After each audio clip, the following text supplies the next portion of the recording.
இந்திய கலை உலகம் அபிநய சரஸ்வதியை இழந்து விட்டது. ஒரு கலைமகளை நாம் பறிகொடுத்து விட்டோம். சரோஜாதேவி அவர்கள் தன் சமகாலத்தை பாதித்தது போல மிகச் சில நடிகைகள் தான் பாதித்திருப்பார்கள். பெண்களை, இளைஞர்களை, ஆண்களை அதிகமாக கவர்ந்த நடிகை என்றால் சரோஜாதேவி முன் வரிசையில் வருவார். 1958 நாடோடி மன்னனில் அவர் அறிமுகமாவதற்கு முன்பே வெறும் நடனக்கலைஞராக இருந்தார். குழு நடனக்கலைஞர்களில் ஒருவராக இருந்து நட்சத்திரமானார். குழு நடனக்கலைஞர்களில் ஒருவராக இருந்தவர் மிகப்பெரிய நட்சத்திரமாக முடியும் என்பதை இந்த மண்ணுக்கு நிலைநாட்டி அவர் நம்பிக்கை நாயகியாக இருந்தார்.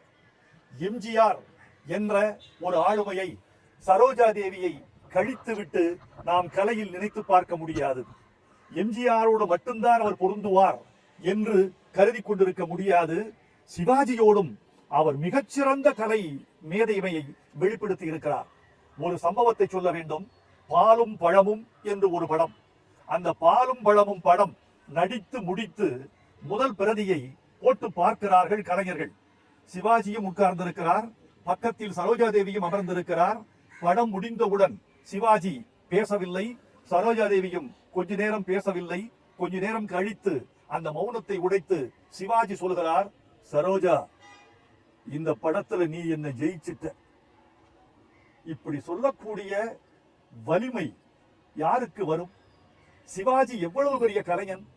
அவர் நீ என்னை ஜெயித்து விட்டாய் என்று ஒரு நடிகையை பார்த்து சொல்ல வேண்டும் என்றால் சரோஜாதேவியின் நடிப்பு அதில் எவ்வளவு உச்சமாக இருக்கும் என்று எனக்கு தெரியும், உங்களுக்கும் தெரியும். நண்பர்களே, தமிழ் சினிமாவில் அதிகமான பாடல்களை பாடிய பி. சுசிலா அவர்களின் குரல் சரோஜாதேவிக்கு பொருந்தியது மாதிரி வேறு யாருக்காவது பொருந்தி இருக்குமா என்று எனக்கு தெரியவில்லை. உன்னை ஒன்று கேட்பேன், காதல் சிறகை காற்றில் விரித்து, ஆலயமணியின் ஓசையை நான் கேட்டேன். இப்படி நூற்றுக்கணக்கான பாடல்களை சொல்லலாம் சரோஜாதேவி அவர்களுக்கு. அவர் எனக்கு நல்ல தோழியாகவும் இருந்தார். அடிக்கடி நாங்கள் தொலைபேசியில் உரையாடுவோம். பழைய சந்தேகங்களை கேட்பேன், அவர் மகிழ்ச்சியோடு சொல்வார். அப்படிப்பட்ட ஒரு நல்ல தோழியை நான் இழந்து விட்டேன் என்று வருந்துகிறேன். எம்ஜிஆர் யுகம் இருக்கிற வரைக்கும், சிவாஜி யுகம் இருக்கிற வரைக்கும் சரோஜாதேவியின் யுகமும் இருக்கும் என்று நான் நம்புகிறேன். அவரை இழந்து வாடும் குடும்பத்தாருக்கும், திரை அன்பர்களுக்கும், கலை உலகத்து விமர்சகர்களுக்கும் என் ஆழ்ந்த இரங்கலை தெரிவித்துக் கொள்கிறேன்.